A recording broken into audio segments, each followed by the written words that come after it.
Osteoporosis அப்படின்ட்டு ஒரு disease இருக்குது. அது பார்த்தீங்கன்னா போன் ரிலேட்டடானது தான் அது.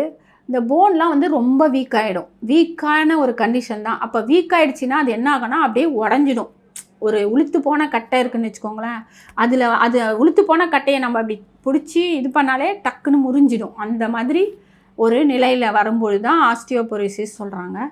ஸோ இது வந்து நிறைய பேருக்கு பார்த்திங்கன்னா ஒரு 60லேருந்து 65, 70 அந்த மாதிரி வயசில் இருக்கிறவங்களுக்கு நிறைய பேருக்கு இது வரும். ஏன்னா ரொம்ப போன் வீக் ஆகிடும். அவங்க கால்சியம் எடுக்காமல் இருந்திருக்கலாம், விட்டமின் டி எடுக்காமல் இருந்திருக்கலாம், அதே மாதிரி கால்சியம் ரிலேட்டடான உணவுகளை உண்ணாமல் இருந்திருக்கலாம். அந்த மாதிரி இருக்கும்பொழுது இந்த வகையான ஒரு டென்சிட்டி இருக்காது போனில்.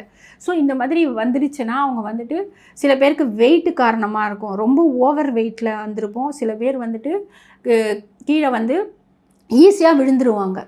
கீழே விழுந்துட்டாங்கன்னா அவங்க ரொம்பவே அஃபெக்ட் ஆவாங்க.